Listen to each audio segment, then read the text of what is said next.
All right, hello everyone. Welcome to the Fit Geek Show.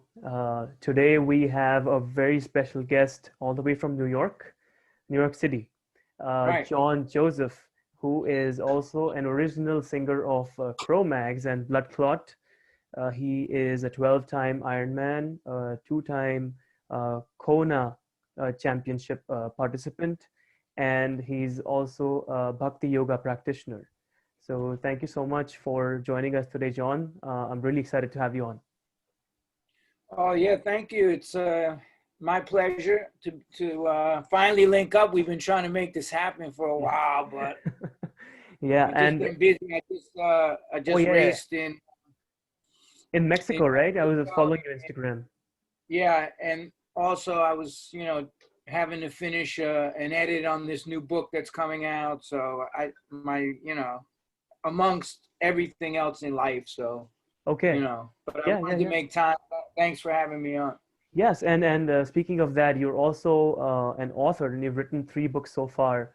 Number 5 books. one, oh, five books. Okay, Yeah, I got 2 books coming out this up. oh, I finished a book on health, how to do plant-based and every aspect of doing a plant-based diet, mhm, from eliminating what substances need to be eliminated mhm. to how to set up your kitchen and the whole 9 yards. And then I got a cookbook. So, Oh wow, that's nice. Because personally I do eat meat, but sometimes it gets really hard for me to be vegetarian. I was a vegetarian for about 18 years of my life. Hey John, are you there? I think we lost you.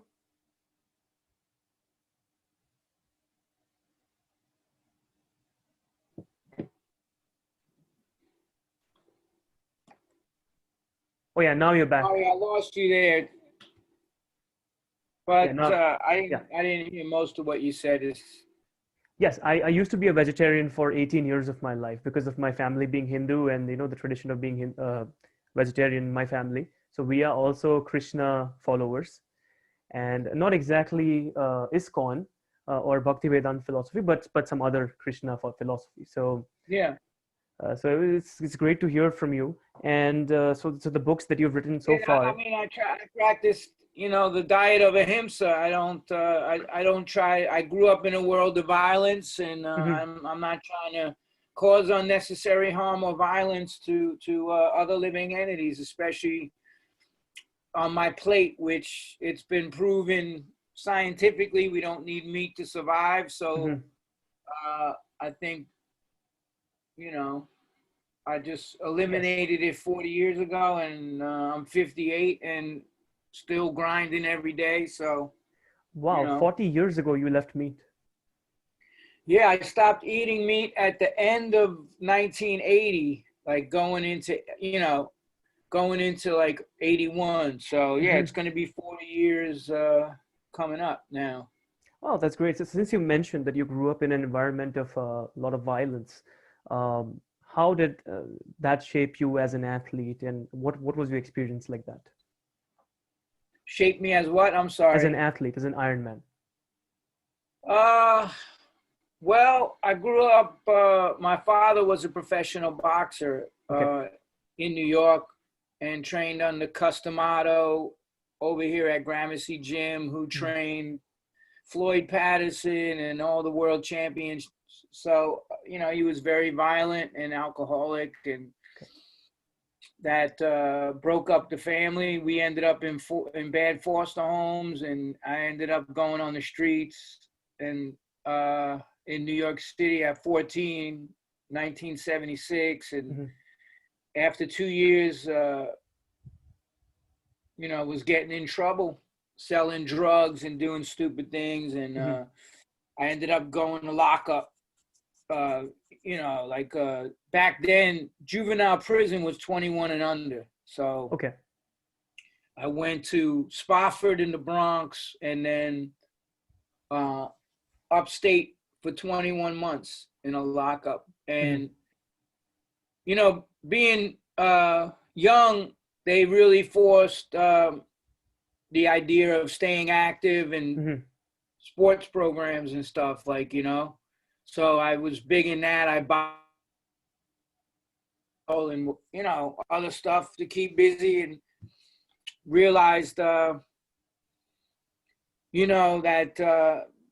athletically, I was able to accomplish a lot of things. And I just kept it going after that, and then eliminated all the bad stuff from my life. I got Prabhupada's books in 81 and lived as a brahmachari monk from 82 to 84. So, and still practiced martial arts and, the Bhakti Yoga program and all that. Yes, yes. And when did you first get introduced to the Bhakti Yoga philosophy? Early 81. I was working in a health food store in New York, and one of the guys who was the manager was familiar with it and just kept giving me books, and then took me to the temple for the morning program for Mangal Arati and Guru Puja for Prabhupada, and that was it. I was just like, wow. And, meeting the devotees, they were such nice people that I just was like, hey, these are the kind of people I want to be around. So, oh, that's great. Yeah. Yeah, I too am a life member in Iskcon. So as a kid, my dad got me a life membership in Iskcon. So whenever I travel in cities in India, if they have like a guest house of Iskcon, I try and stay there because it's really positive. And every morning they have like the Mangal Arati, as you said, early in the morning, 5 or 4, I think. And 4:15 a.m. Yes, exactly. And we really enjoy it. So I can totally see that. And it also infuses a lot of positivity, which brings me to the next question of the positive mental attitude book that you've written. Did the Bhakti philosophy also inspire you to write that book? Oh yeah, this one, the P.M.A effect. Yes. Of course. I mean, you learn from being a devotee, the Sanskrit term Bhakta Sangan, it means, we should associate with spiritually minded people. And most of those people that I found were very positive, and the circles I traveled in the city, being a musician and all of that, it tends to be, a lot of negative influences around that whole kind of, genre of life, the whole sex, drugs, and rock and roll and all that crap nonsense. I mean, you see where it got those people. Most of them are dead or, overdosing and have health issues and all that stuff. So when I came out of the temple, I injected Krishna conscious philosophy of the Vedas into the Cro-Mags. And that's how we got the album Age of Quarrel, was because that's what the Srimad Bhagavatam says. This is the Iron Age of quarrel and hypocrisy. And from studying the Vedas every day and stuff like that, I just implemented that. And part of that is, what I've been on Rich Roll's podcast, and, he had a guest on recently that said, mood follows action, not the other way around. So you have to take action, and then your mood is changed by taking that action. So as far as, P.M.A was concerned, having a positive mental attitude, it was all about taking those steps for that to happen by constant work. It's a constant, that's why I even say I'm a work in progress. I deal with stuff on a daily basis. I still,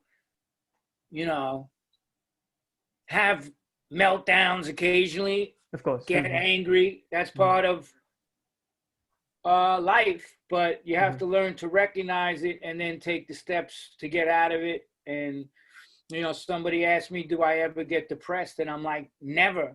I never get depressed, because the minute some even bad feelings come, you take the action to overcome that.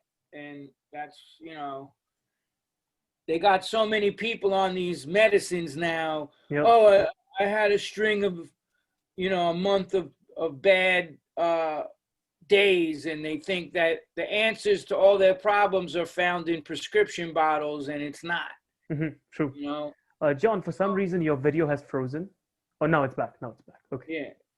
Oh, yeah. Just in New York City, everybody's on their computers, so it's tending to,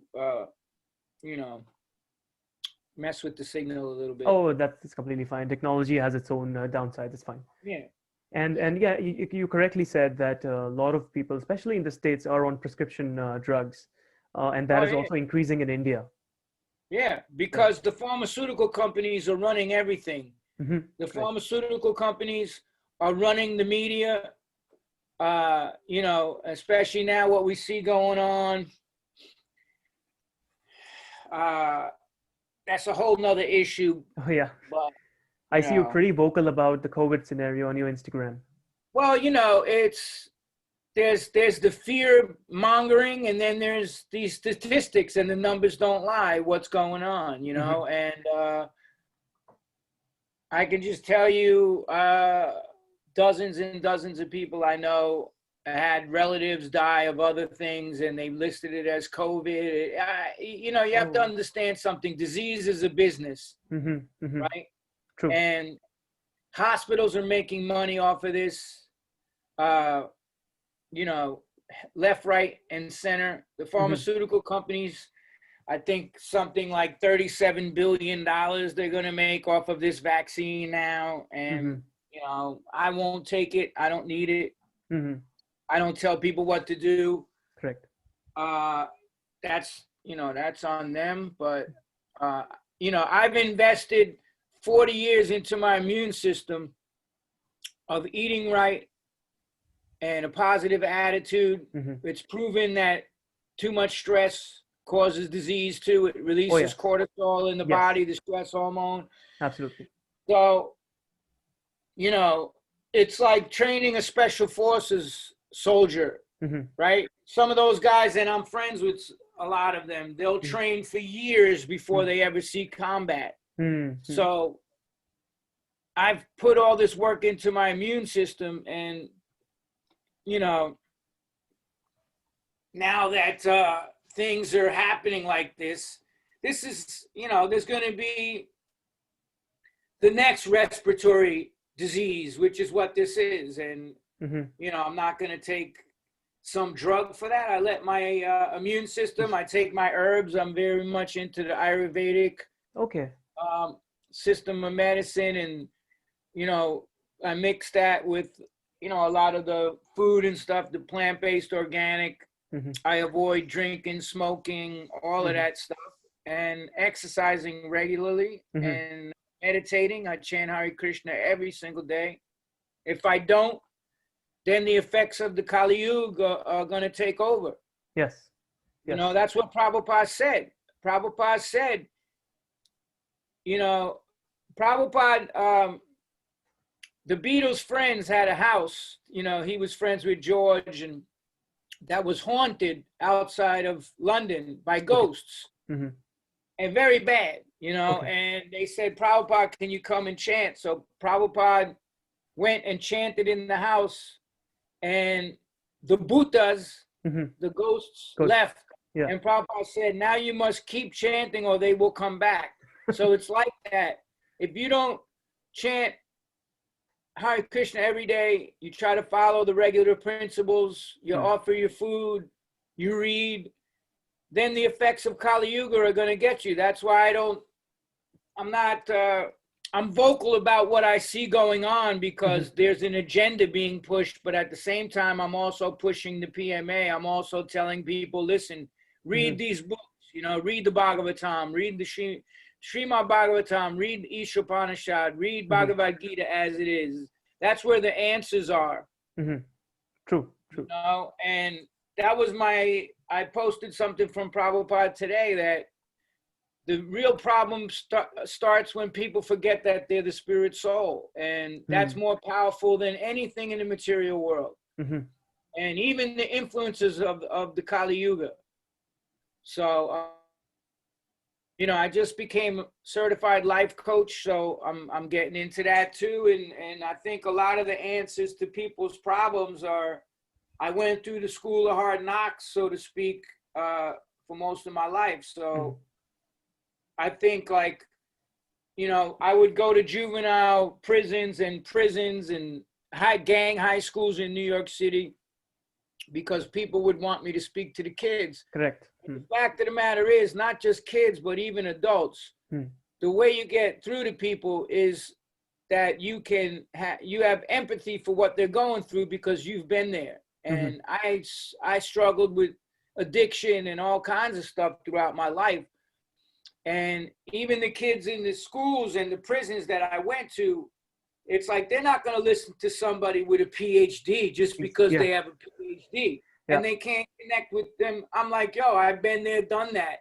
When I tell them my journey of where I came from and the hard knock streets of New York, and, you know, even to like being locked up in the whole 9 yards and addiction, and to turn all that around and become a devotee of Krishna, and, you know, also still function in the material world, you know, writing books and movies and training for triathlon, for Ironman, whatever. I mean, Prabhupada said, not everybody's cut out to be a monk. You know, not everybody's cut out to be a brahmachari. Most people will be, you know, grihasta. Yes. They'll hold a household outside of the temple. Make your home a temple. And, you know, that's, to me, you need to bring the light into the dark room. Darkness cannot exist in light. Once you bring light into the room, that's it. And there's a lot of darkness going on right now, but what's the light? Trying to defeat these people politically? Of course not. You're never going to be able to do that because they have, you know, there's 4 corporations that own 95% of the media on the planet. So everything's being controlled. They're censoring social media platforms. So, like, to me, I'm like, who gives a shit what they got to say? Like, I don't sit there with the news cycle on. I'd rather watch, you know, old episodes of Mayberry RFD or The King of Queens or Everybody Loves Raymond, or like comedy and laugh and, you know. You know, you have to take everything with a grain of salt. And if I sat there listening to what these people are projecting and, you know, that's what I just tell people. Extract yourself from all of that. Take the focus from out there and turn it in here. And don't watch the news. There's nothing good coming out of what these people are saying. And the thing that people don't realize is that's not their words. They've been handed a script. The minute they go off script, they get fired. So who's writing the scripts? Who's telling these people what to say? That's what it boils down to, you know? And that's why, you know, I read Prabhupada's books. The Parampara is there, the disciplic succession, going back for thousands of years, teachers in India. And what I notice is that everybody in America is running to India now and the knowledge of India for the culture, and the Indians are all trying to become Americans. So you tell me what's, and it's everything's ass backwards, you know? And I tell people that when I meet people, like somebody just came up to me on Thanksgiving. I went out for a little while and fed the homeless plant-based meals, and this Indian gentleman came and he's like, oh my God, I follow you on, I just moved here 4 days ago from the West Coast, California. I follow you on Instagram and this and that, and I love what you do. And, you know, I said, look, my only advice, don't try to become a Westerner, man, because, you know, the Western world it's Maya, and India has the culture. And everybody knows because everything is at our disposal in America, and still we're the most medicated, over-medicated, stressed out, unhappy individuals on the face of the earth. 1 in 3 Americans are obese. Yeah, yeah. 73% of Americans are overweight. 73%. That's a lot. Yeah. So, you know, if every single aspect, just like you say the prayer, Sarida Vijajada Jandiataika Jive Peleva Saya Sagare Dharamaje Jivayati, before you honor prasadam. And it's that of all the senses, the tongue is the most difficult and voracious to control. True. So the tongue wants to talk nonsense, the tongue wants to eat nonsense. You know, Krishna says in the Bhagavad Gita what he'll accept: a leaf, flower, fruit, or water. He doesn't say, offer me, you know, chicken menstrual cycles or dead chickens or hamburgers or fish. So that's my message to people. Anyone in India, you have the culture, and don't lose sight of that culture. You have the ancient, you know, the Vedas are, it means knowledge. That's the highest knowledge on the planet, you know? That's very true. And I'd like to add to what you said. I also left India in 2009 to go to the US. I lived 4 years in Missouri and 2 years in Ohio. And then I came back to India in 2016. So the reason, I mean, at that time, I was completely blinded by, you know, the Maya that you said, which is more money and, you know, jobs and further education and stuff like that. And then after I returned, then I sort of realized that, you know, okay, America is nice, but even India has its own cultural heritage, and we shouldn't forget it. Well, Prabhupada said that being attracted to that is like being attracted by the jewels on the head of a serpent. You're lured in, and then the bite comes, and it's death. So people come from India, and then they come here, and then they want to eat meat and take intoxication and do all this nonsense. And then Americans are like giving all that up and being like, look, we had all that. We're miserable sons of bitches. Maybe there's another way, man, you know? And then they turn to the ancient culture. And then unfortunately, what you have is sahajas. You have these cheater gurus that are out here cheating people. Yeah. So how do we know who the real acharya is? What does acharya mean? One who lives by example. Correct. So if you watch the movie Your Ever Well Wisher on YouTube about Prabhupada, you can see Chaitanya Mahaprabhu 500 years ago predicted the advent of Prabhupada, that he would spread the chanting of Hare Krishna all over the world. He had no bank account. He had no no material possessions. He lived very humbly. He served others his entire life. He traveled the globe, I think, 7 times, and he's in the Guinness World Book of Records for translating more of the Vedic literature than anyone. So Prabhupada was no ordinary living entity, and now you get all these people with these yoga societies and this and that, and, you know, they're doing all kinds of nonsense. And, you know, Prabhupada said that's not yoga. That's gymnastics. So if you don't practice the real teachings of yoga as laid out in the Bhagavad Gita, it tells you what is real yoga, and it breaks down the different yoga systems. So you can't just make up the rules as you go along, and that's been the problem with a lot of organizations, and even Iskcon. They changed a lot of what Prabhupada set up. So I try to stay to the original teachers. I want to know what Prabhupada said. And if I want to know what Prabhupada said, all I got to do is look in the books. That's it. Or watch lectures that Prabhupada gave on YouTube, or, you know, I mean, I just take it for myself, like what I've been through in my life. I escaped death I don't know how many times. And the happiest times in my life are when I'm chanting Hare Krishna and around devotees and people with the P.M.A, with the positive mental attitude. We got a name for those other people. We call them crumb bums. They're always like miserable and, you know. Yeah.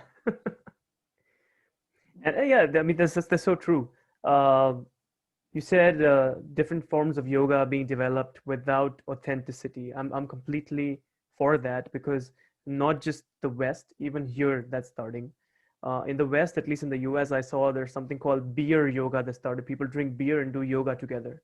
Yeah, And beer then yoga. Yeah, that's the Irish. They started that one. and then there's like goat yoga, where like you do yoga with like goats in your hand, on a farm. Goats. Yeah. Yeah, And there's dog yoga. They got yoga. They got a yoga for everything. You know, yeah. but that's nonsense. Hmm. You And know, coming from somebody like when I lived in the ashram, I went to bed at 8 o'clock every night. I got up at 2. I chanted 16 rounds of Hare Krishna before Mangalarti. I studied. I went out. I gave out books. I went out in Dodi on the streets of New York, and you know, I lived it. So do you recognize yourself as a Hindu, or do you only recognize oh yourself well, as an you know, Iskcon devotee? this is Prabhupada said we're not Hindus. We follow the Varnashram Dharma, and we're devotees of Krishna. That's Okay. it, you know. Okay.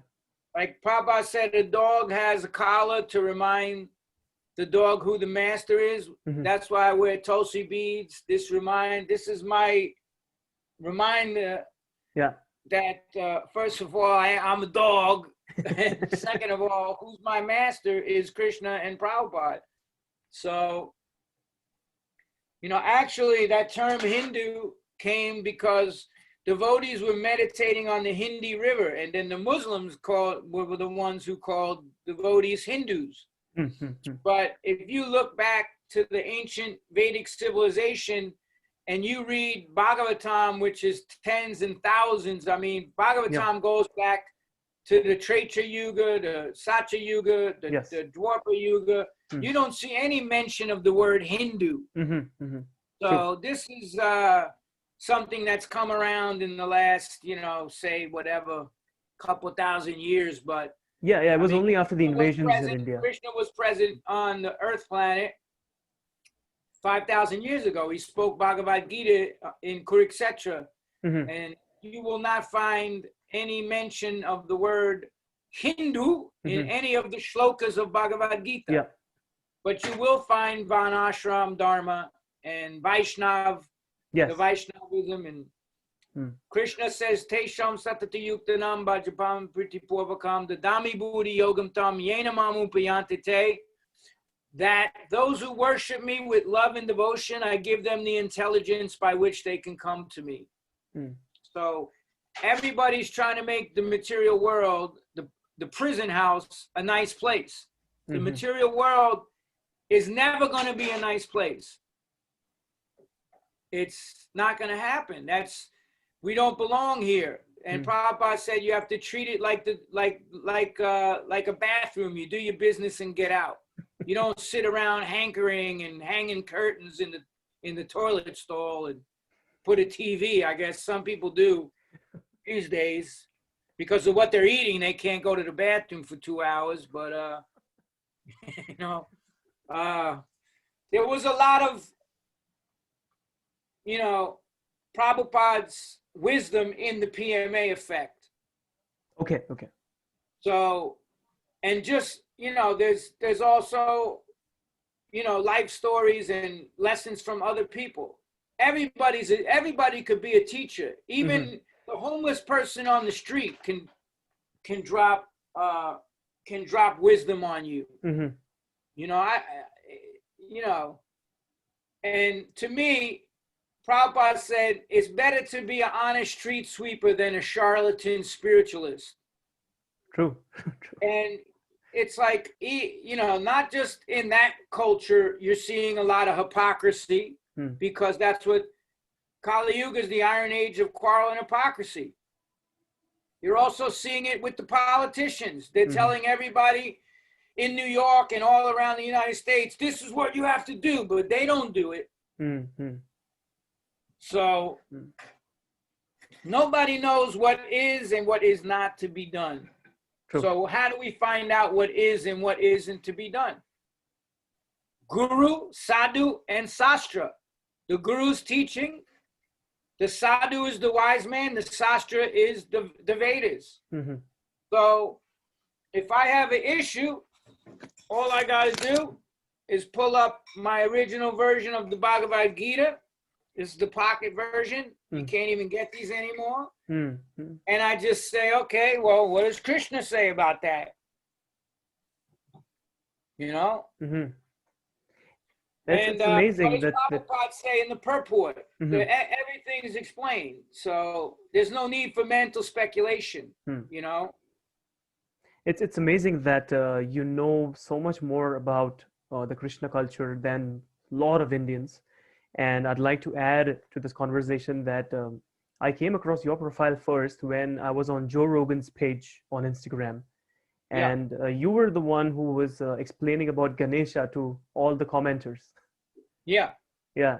And that time because, you know, there's a lot of, Prabhupada said what the Indian people do is like khichdi. A little of this, a little of that, sprinkled with a little of this. That's what Prabhupada gave is the real teachings.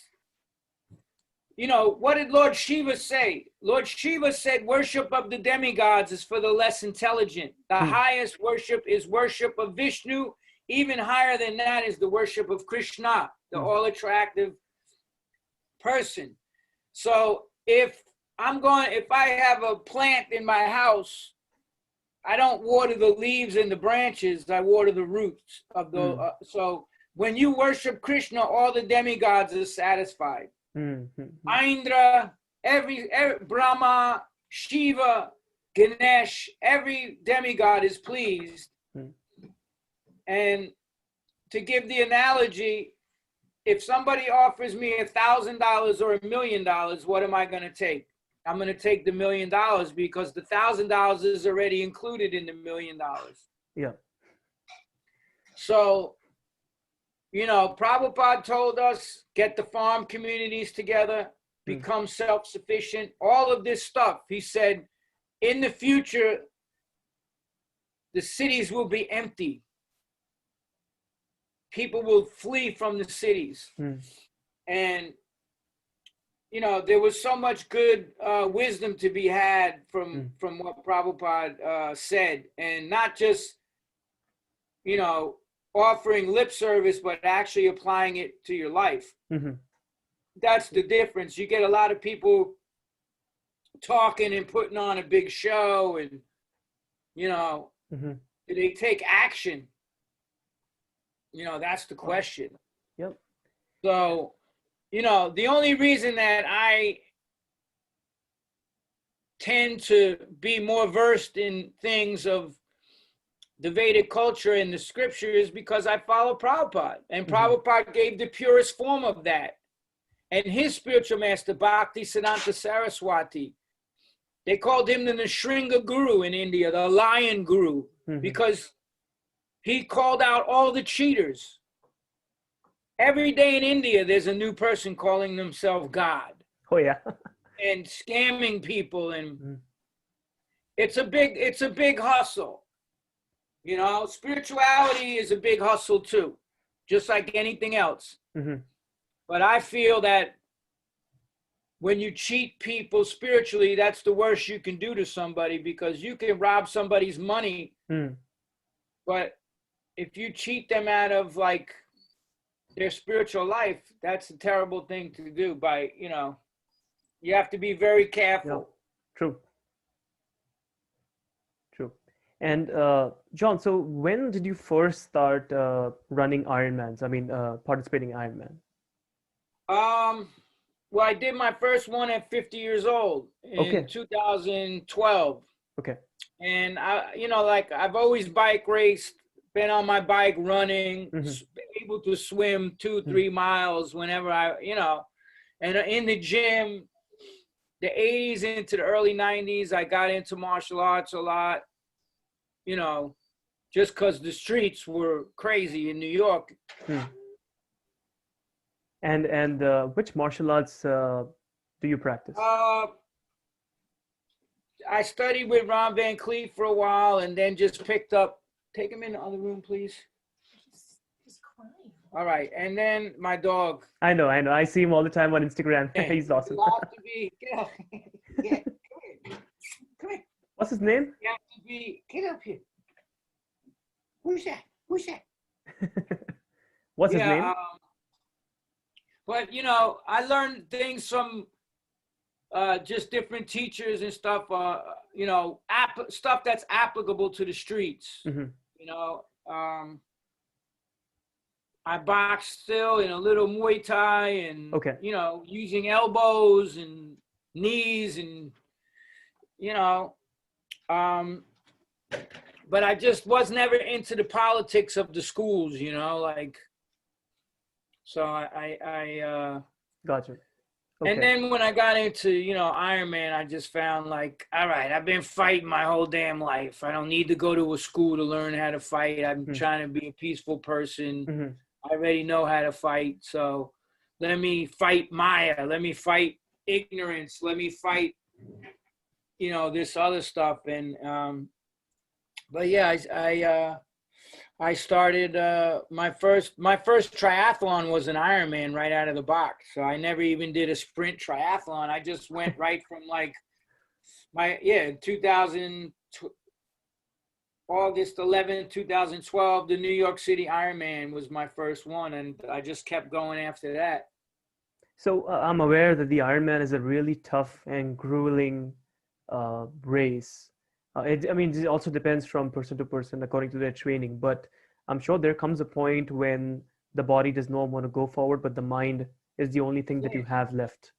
So yeah, that's what David Goggins says that too. Like when you think you're at your max, you've only really used 30% of your ability. A lot of it's mental. That's even those guys, when you look at any of them, and I have friends that made SEAL teams, and it's not so much the physical aspect is there, but what's going to really get you through anything in life is mental toughness. Mm-hmm. That's what, because the body's going to be hurting. Yeah. Just like in Ironman, if you can't push through that. I just got like sick from drinking the water in Mexico in the last race I just did. Okay. I was throwing up and everything the whole after the swim, and then the first loop of the bike, first 34 miles. The swim I did a 109, which is pretty good. The water was choppy, and then I think I did like an hour and 15 minutes on the first loop, which was 34 miles, and then the wheels just fell off. I'm very sick, but the mind is what I just kept chanting, and the mind is what got me to finish. The body had given out. I lost all my electrolytes, it was bad, but, I wasn't going to quit. You don't quit. Okay. You don't quit in this business. Yeah. No. And according to you, what is good advice for any athlete who wants to build mental toughness and the never die attitude? You have to stay regulated, and I think your association matters a lot too. If you hang around with quitters and people that are always like, there's some people that have a problem for every solution, so I avoid those people. And you want to really stay around people that get their shit done under any and all circumstances, as I say in the P.M.A. effect. And hopefully by association, it comes back to association, that term again, Bhakti Sangan, those qualities will rub off on us. So I think it's just, I have a coach too, so I'm accountable to somebody. I don't want to let my coach down. And it's like that in any aspect of life. Whether you're a devotee, you need a guru. When you're a mechanic, somebody's teaching you. Like, if you're a soldier, you're getting taught by other soldiers who been in situations. So we have to hold ourselves accountable. You know, we can't just float through life and be like, oh, you know, you have to set goals and set difficult goals. And then you compartmentalize, you break it down. All right, how am I going to get this done? Just like a new book. If I sit there thinking, holy shit, I got to write 300 pages now, how am I going to get that done? The task is just so overwhelming. That's why you break it down. Okay. And how do you do that? I break it down into chapters. I say, all right, here's what these chapters are going to be. And then, you know, I get after it like that. Or if I'm writing a screenplay, you break it down to the scene. And then even below that, you break it down to the beat, which is every exchange between someone or some people in a movie, to the smallest element. Beats build scenes, scenes build acts. Scenes build sequences, sequences build acts, acts build stories. So what do you want your story to be? I failed, I gave up. That long outweighs that.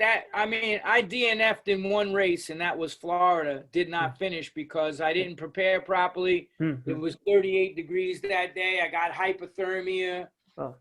And it you know, the medical staff, I came out of a porta potty and they were like, you should go to the medical tent. And I knew I was done for the day because I had hypothermia. And so I walked back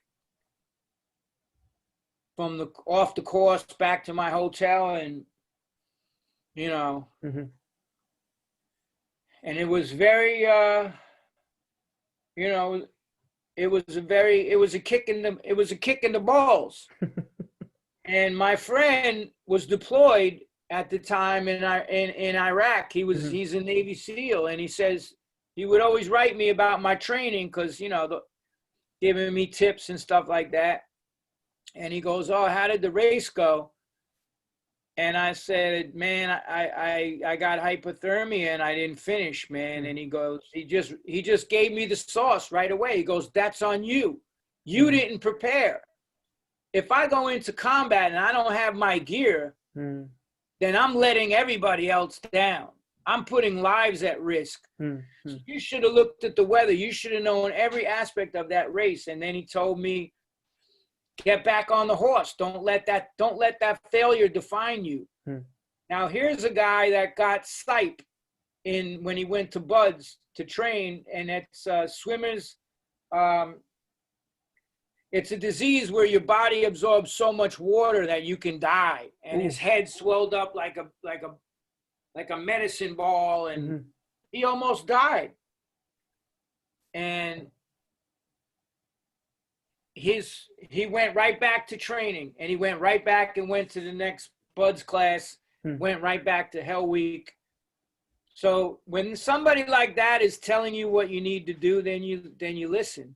So he said, you know, you got to get the next race going, get your mind right back on the next goal. Don't sit there, you know, meditating on the failure, because that's going to crush you. And then I got home and they offered that this race didn't sell out, and it was in 2 weeks. So I just hit the button to sign up, and I went and did my fastest race I've ever done for Ironman down in Mexico. So, you know, that advice is there. Failure is part of the whole process of learning. Anybody who's expecting success right out of the box is delusional. They're deluding themselves, because that's not how it works. You know, by you know, by failure, we learn from our mistakes. We're improving. We have something to build upon, you know. Well, So, and and on I have one a side, chapter in yes. the P.M.A. effect. I have a chapter that says we must fail to succeed. That's part of it. That's part of life. There's going to be so many failures. We're going to get knocked on our ass so many times. I thought I had everything figured out.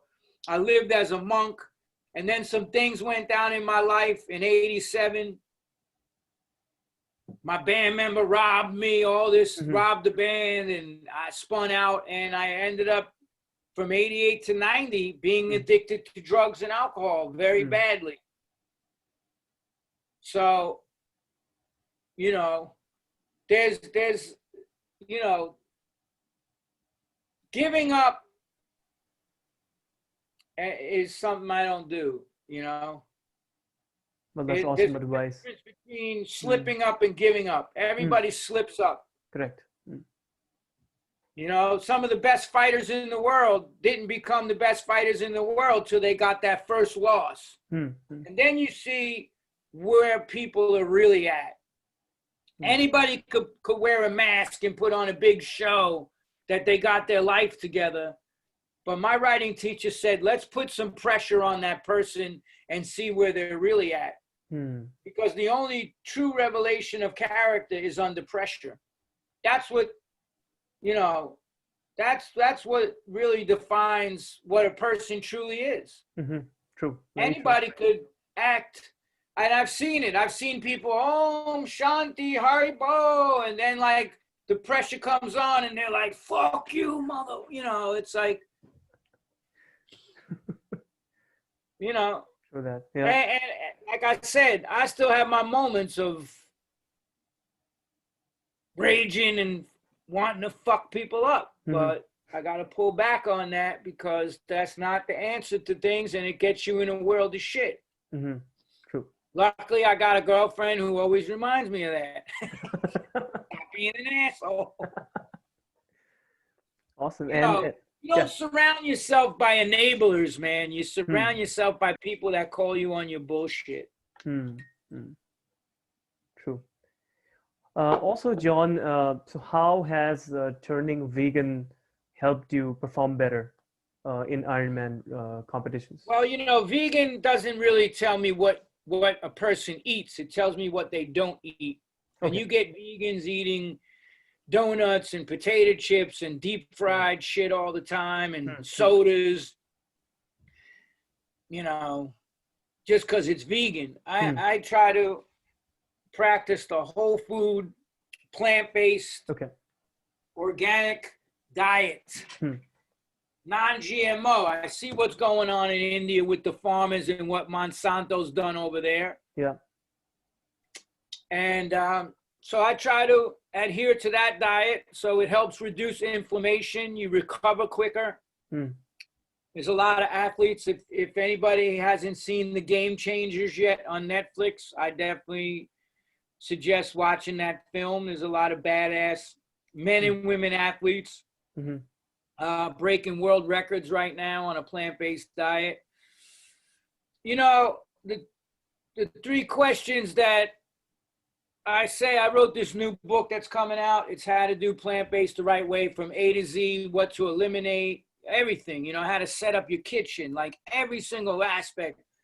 And one of the things that I tell people is there's three questions that you got to ask yourself off of everything that you consume in this world. Because the Vaishnava philosophy is we leave a place better than how we found it. So the first thing you have to ask yourself is, what is this going to do to me? Right? What is consuming this product going to do to me? Next question, what is this product going to do to the environment, to the planet? Finally, what is consuming this product? Whose life did I impose upon to consume this product?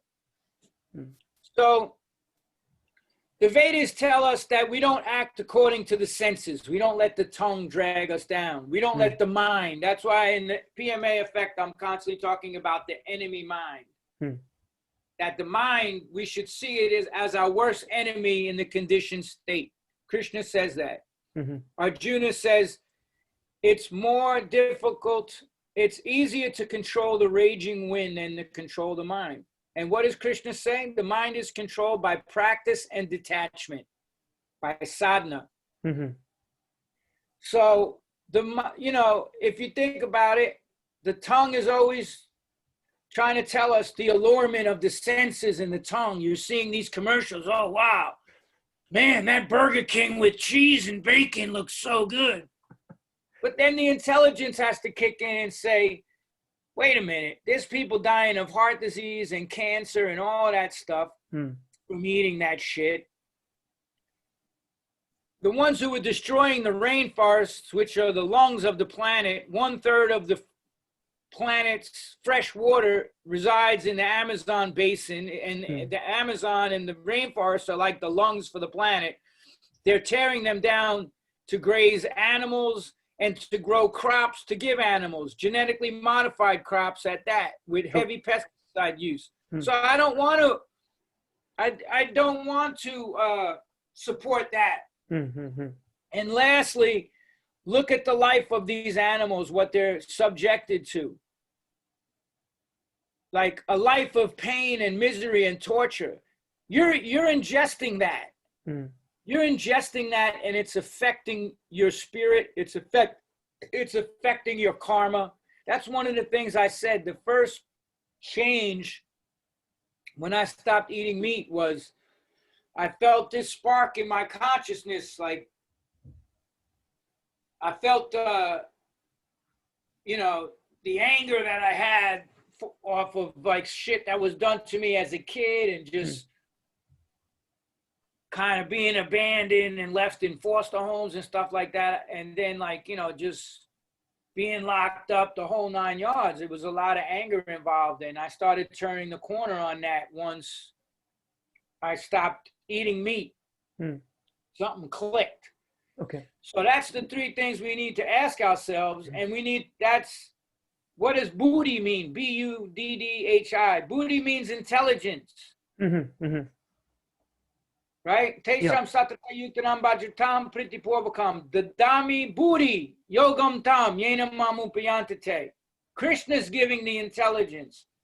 So we have to use our intelligence to control the mind and the senses, the 5 senses. And there's that picture in the Bhagavad Gita. Let me see if I can find it where the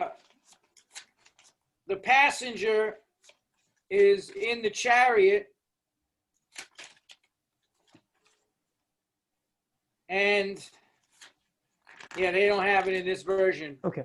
But the intelligence is compared to the reins of the horses, right? And then the senses are the 5 horses and the mind and stuff like that. So you have to really toe the line, man, in this day and age, and be very, very stringent with your practice, And even with your sports practice and everything, man, you have to be disciplined is everything. So I remain disciplined. I get up early. I work hard, throughout the day. I finish a project, and I'm looking for the next project, and I'm getting it started. Boom, boom, boom, boom. That's how you get it done. I finished one race. I'm signing up for the next Ironmans, So, John, before we move a little forward, do you have some time left, or is it about time? I got about another 10, 15 minutes. Okay. So my next question would be, what kind of diet do you follow in the sense, like, do you cook more Indian meals like dal? I did see you cook dal and roti and stuff like that. Yeah, that was the other night. I eat all kinds of stuff. We make homemade veggie burgers. We make stir fries. I mean, I'm a cook. I got a cookbook coming out. I cook from all over the world. I'll make Greek food, Italian food, like just plant-based and do healthy versions of that. Chinese food, healthy versions of that. Japanese food, healthy versions of that. even American food. I made mac and cheese without even using any of the, you know, fake cheese. I made it all with vegetables, like, and nutritional yeast, and I fed it to kids, and they ate all of it. Nice. So, you know, to me, I try to just eat as healthy as possible. I juice a lot. I have a juicer. Smoothies. My girl just made me one. So yeah, you know, it's you know, the body's a machine. What you put into it is what you're gonna get out of it. And if you're putting in a lot of fried, I know the Indians love their deep fried samosas and pakoras and gulab-jamins and all this stuff. That's not really healthy food for you, you know. And yeah, it might be vegan, but it's not healthy. It's that's the thing, is it could be vegan, but it's not healthy for you, you know. And I try to eat, you know, like I made rice, dal, chapati, and steamed some broccoli the other night. But I know how to make, you know, khichdi. I made chutney last week with rice and tomato chutney. I like cooking. I like getting in the kitchen and spending some time. It's a meditative process for me. I put on, you know, either some reggae or some bhajan music, chanting. Try to offer the food to Krishna. You know, there's prayers for that to bless the food. Yeah. Namo Mahavananaya Krishna Prema Padayate Krishnaya Krishna Chaitanya Namne Guru Sway Namaha Namo Brahmana Rabaya Go Brahmana Taya Jagatrikaya Krishnaya Govindaya Namo Namaha. Then you say Lord Chaitanya's Jai Shri Krishna Chaitanya Prabhu Nityananda Shri Advaita Gadara Shiva Sari Gaura Bhaktivedanta. Then the Hare Krishna mantra. Hare Krishna Krishna Krishna Hare Hare Hare Rama Rama Rama Hare Hare. Then Prabhupada's Pranam mantra Namo Vishnu Padaya Krishna Pastaya Bhutale. Shrimate Bhaktivedanta Swami Nityanamane Namaste Saraswati Devi Kauravani Pacharane Nivashesha Shunyavari Praskatai Deshatanane. But the main thing is that when you're cooking in a mood of love for Krishna. You're not tasting the food. You're offering the food. You're putting the food on a nice dish, a nice offering plate that you only use for that, for your altar, for your puja. And then you offer the food. If you watch the Vice documentary that I did, put in Vice Vegan Ironman, anybody that wants to watch that, they followed me for 6 months to get ready for Boulder Ironman. There's a whole segment of me cooking prasad in the kitchen. Yes. And I did the whole puja with the bell, and I offered all the food to Prabhupada and Krishna. But it's the mood that's what Krishna says. You don't, if someone begrudgingly offers me something, I don't care how opulent it is, I'm not going to accept it. But it could be a flower. It could be a cup of water from someone who's so enthused and so full of bhakti and devotion. And which offering is Krishna going to accept? The puffed up person who's just going through the rituals, or the person who's, to the best of their ability, is offering everything with love and devotion? The second one. Yeah. So the emotion matters. Listen, if everybody reads Bhagavad Gita, Bhaktivedanta VedicLibrary.org, you can read all the original books on there for free. Not the changed Iskcon books that they've changed Prabhupada's books. I don't read those books. Let me get the exact website for you. Sure. Yeah, and Bhaktivedanta VedicLibrary.org, and that's BHAKTIVEDANTAVEDIC VedicLibrary.org. The original books are there. You can either read them digitally, or there's audio books. You can listen to it. So we have to purify ourselves in this world. And the material world is very contaminating in every sense of the word, but especially what's going on right now, the mental contamination of the Kali Yuga. They're programming us to live lives of misery under these dictator type governments that are existing right now. And they're doing it in the guise of, oh yes, there's so much freedom. You're so much better off this way. So my suggestion is to develop communities based on the principles of spirituality and compassion for all living entities. Grow your food organically. Prabhupada always said it's simple living and high thinking. And Prabhupada also said in another one of his books, The Science of Self-Realization, he offered a chapter and it was called Spiritual Solutions to Material Problems. Because the material world is birth, death, disease, old age. Nobody wants these things to come. Nobody wants disease and old age to come, but it's coming. And when that's all you know in your whole life is to be a karmi, what Prabhupada said, under the laws of karma, you know, then that's what's headed for you. Adi Bhautik, Adi Daivik, Adi Atmik, the threefold miseries, miseries of the body and mind, miseries caused by other living entities, miseries caused by natural disturbances. This is all waiting for us. The minute we extract ourselves from our original constitutional position of being servants of God or Krishna, then everything in the material world that's inauspicious is waiting for us. And that's my message to people in India. You have the highest culture. You have the highest everything. When people start saying to me, oh yeah, life started in Africa. I said, no, it didn't. You guys don't know. Well, that's where they found the bones. Well, guess what? In India, they burned the bodies for millions of years.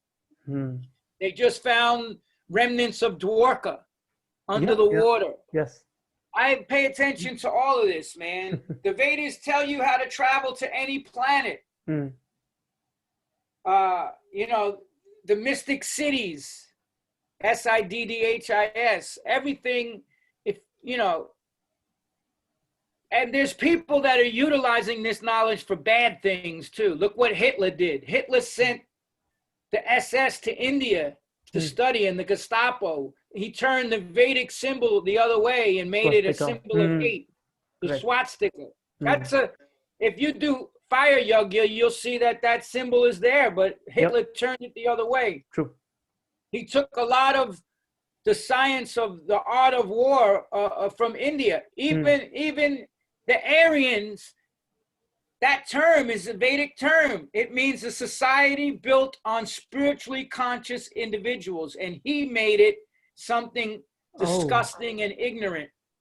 Yeah, he converted that into like a superior race sort of. You're the superior race because you're born German. It's just like the people that call themselves Brahmins. True. Prabhupada said, we don't support the caste system at all. If your father's a doctor, that doesn't make you a doctor. You become a doctor by qualification, not by birth. And now you get all these people, yes, I am chanting Gayatri Mantra right after I eat a Big Mac. It's all bullshit. Everything's watered down in the Kali Yuga. So how do we get to the real essence of things? The real books, the real knowledge. Guru, Sadhu, and Sastra. That's the check and balance for everything. I don't care what Joe Schmo on the news tells me, or some crooked ass politicians telling me, or the pharmaceutical companies are telling me, or any of that. Because it's all smoke and mirrors. They're not writing the scripts. The scripts are handed to them. Correct. They're puppets. And we're the ones that are being subjected to all of that. That's why we have to extract ourselves. That's why Prabhupada said, get the farm communities together. Grow your own organic food. Become self-sufficient. Stop you know, trying to be Westerners, man. Prabhupada said nobody in India would follow me. When I bring my dancing white elephants back to India, then the Indians will take notice. And when Prabhupada was told nobody can make devotees in the West because some of his godbrothers went to England. They said, these people are so addicted to sex life, intoxication, meat eating, and gambling, you'll never make anyone a devotee. But Bhaktisiddhanta, Prabhupada's guru, told him, you go to the West, you're the one that can do it. And look what happened. Yep. Prabhupada went to the West, and then he came back to India. And upon seeing the Westerners in saffron and shaved heads and tilak, the Indians became ecstatic. That's what Prabhupada said. You have the greatest gift in the world to offer to people. Don't try to become like the Westerners. Don't eat meat. Don't do all this nonsense. Stick with the culture and the highest form of the culture. And that's what Prabhupada was offering. When Prabhupada came to New York, he came to the Bowery, to the ghetto, and preached to the real people and fed people. Well, and then all the other gurus went uptown to Park Avenue and lived in the lap of luxury. And you know, I've always been watching out for people cheating, and that's what attracted me to Prabhupada, was that he was the most honest. And if anybody watches on YouTube, your ever well wisher, it's his life story. He's like, you can't even put words. You know, Prabhupada was a Shaktavesh avatar. He was like Jesus. He was empowered to spread God consciousness all over the planet. Nobody's done what he's done. Nobody. That's very true. That's very true. All of them got caught up in all these scandals. That's why the Beatles stopped following him. They were having sex with their disciples. He's like, these people are bogus. And then when George saw what Prabhupada was doing, he's like, this is the real spiritual teacher. He's the Acharya. He's leading by example. And he donated the Bhaktivedanta Manor in London. So that's my message to everything's running off of the soul. Without the presence of the soul, everything's dead. You're not doing no Ironmans. You're not cooking no good vegan food. You're not doing anything. So why is everybody giving so much emphasis to this dead body rather than the soul? Why isn't anybody coming in contact with who they really are? You say my arm, my leg, my head, my body, my intelligence. Who's the possessor? You're saying my intelligence, my mind. Well, who is the possessor of those things? That's who we really are. But in Kali Yuga, the Maya is so deep, people don't even take time to have the conversations like what we're having right now. Yep, that's very true. That's very true. And especially countries like India, we are still a developing nation. So just the basic needs of an everyday man are a little tough to meet. Economic development and sense gratification will get you going to hell. Okay. Prabhupada said, we're not enemies of the machines. We use the machines in Krishna's service. A knife is a tool. I can use the knife to kill somebody, or I can use a knife to prepare a nice meal and make prasad and offer the prasadam and have a meal with my friends. It's not the knife money is not evil. People say money is the root of all evil. No, it isn't. I took my money and I opened up an ashram on St. Mark's Place and kept it open for 10 years that fed the homeless and gave free books and free yoga classes, Bhakti Yoga classes to everybody. And it was a place for people to come to Mangal Artik, Sindha Artik, to come to the evening programs and hear Bhagavad Gita. So that money was utilized in a positive way. Money's not the root of all evil. The root of all evil is envy. That's the root of all evil. Envy is a very, very bad quality to have. When I see people becoming successful and doing things, I'm enlivened by that. They worked hard to get, you know, where they are. Mm-hmm. And you know, if you have some vision, you understand everything in the material world is temporary anyway. So why should I be, you know? True. My mother couldn't figure out, because I spent hundreds and thousands of dollars. My mother said, you could have bought a house with that money. Huh? Like, and then she came to the Sunday program and she saw how many people were being helped out by that temple, because we would get 100 guests coming on Sundays for the chanting, the kirtan, the prasad, the class, and lives were being changed. Yep, yep. I said, Ma, that's why Prabhupada said he built a house for the whole world to live in. You know, because that's what this is. This, I could have had a house and been alone in that house and been miserable. Look at this place. I get to come here and have the association of all these amazing people and talk philosophy. And, you know, we had Radha Govinda Didis in there. Great. We had a Prabhupada Murti. And people were ecstatic, you know, getting off drugs and all kinds of nonsense. What's the value of a human life? And it wasn't, I did the construction and everything. And you know what I did when I was done? I handed the keys over to a Grihasta couple, Brahmabhuta and Madhavani. I said, this is the temple that you're going to run. I'm here to make sure nobody does any nonsense. The temple commander, so to speak. And this is the people's temple now. And that was it. When people said, oh, that's your temple, I said, no, that's not my temple. That's the people's temple. That's Prabhupada's temple. So that's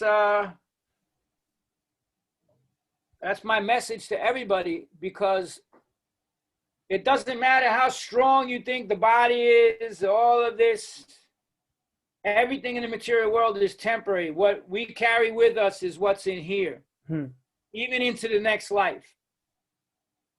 So do the best you can in this life to associate with devotees, be devotional, do good work, leave the planet better than how you found it. True. And John, I can see the passion in you for this philosophy. And I also know that you're a motivational speaker.